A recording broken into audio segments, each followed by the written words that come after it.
سلام دوستان، سهیل هستم با یکی دیگه از برنامه‌های آموزشی چرم کاسپیا در خدمتتون هستیم.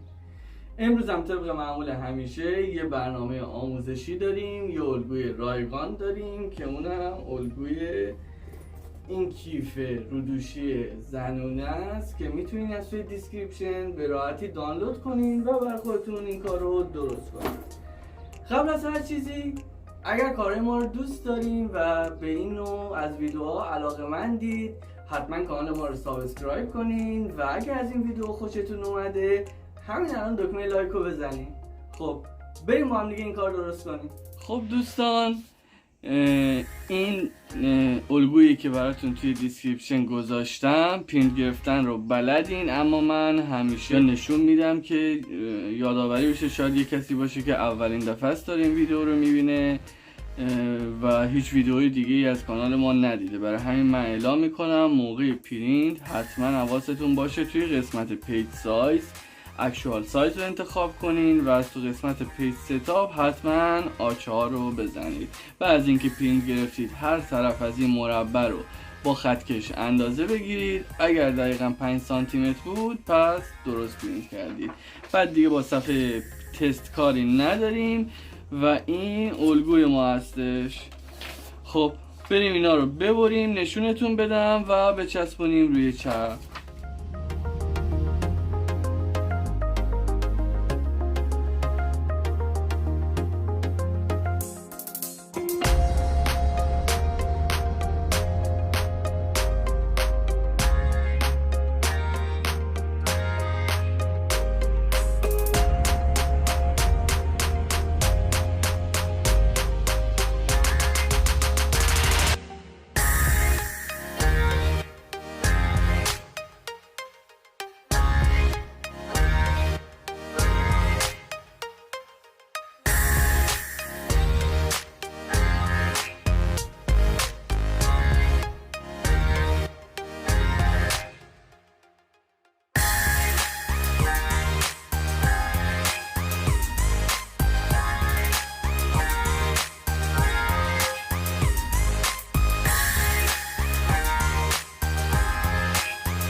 خب دوستان، ما کار رو سنبه زدیم، الان وقت برشه. فقط میخواستم بهتون بگم که برای این بندا الان میبینیم من سنبه نزدم ولی جای سنبه گذاشتم. اگر بخوایم میتونید سنبه بزنیم و بدوزین، اما من نمیخوام سنبه بزنم بدوزم، میخوام چسب بزنم و رنگ لبه بزنم که همون باعث میشه که این کار دیگه باز نشه. اگه خوب چسب بزنین و رنگ لبش هم درست بزنین اون کار دیگه باز نمیشه و به دوخ نیازی نداره.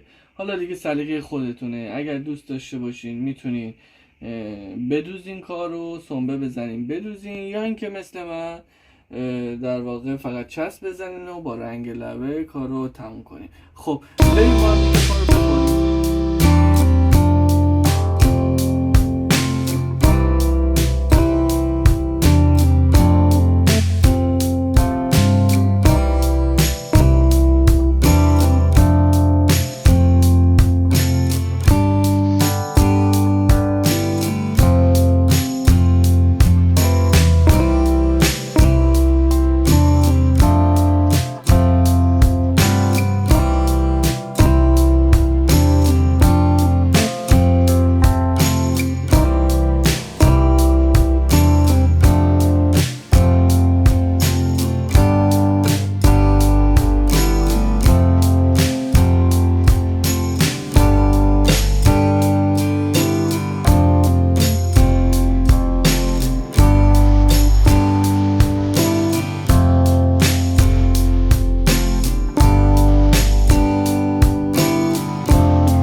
خب دوستان، من اینجا رو صلاح دیدم یه توضیح بدم.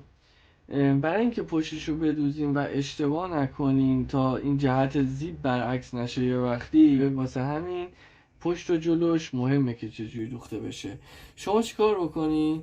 این قسمت رو یه علامت بزنین، اینو بذارین جلوی خودتون سمت راستش، و اینجا الان مشخصه که باید پشتش خورده بشه، ولی چون این کار بر میگرده و دوخته میشه ممکنه یه ذره گیج کننده باشه موقع دوختن. برای همین علامتش رو بزنین و این کارتون رو برگردونید. الان مشخصه که ما این کار رو باید به اینجا بدوزیم، این پشتشه، به این شکل باید بمونه. ما مغزی رو داریم که نوارایی که براش آماده کردیم مغزی رو میندازیم داخل این قسمت که بین این دوتا در واقع تیکه که به هم چسبیده میشه رو پوشش بده رو هم باید بذاریم از ابتدای کار. اینم میندازیم دورش و بین اینا ببین اینجا هم وسطش مشخص شده، توی الگو هم هستش، از همونجا که میچسبونیم وسطشه. اینا رو همه رو با هم میذاریم به این شکل و میدوزیم. بریم با هم دیگه انجام بدیم.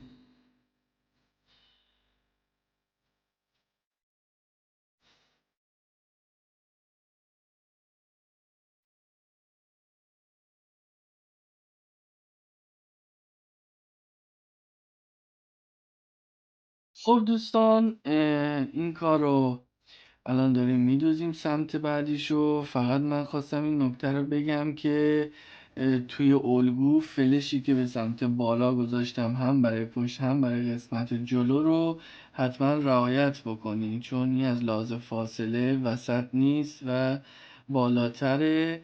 اگر شما کارو برعکس بزنین ممکنه که یعنی ممکنه که نه، بعد این در واقع نمیرسه بهش، کافی نیست. برای همین حتما جهتش رو در نظر داشته باشید.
تماشا کردید، امیدوارم که خوشتون اومده باشه و این کار زیبا رو برای خودتون درست کنید.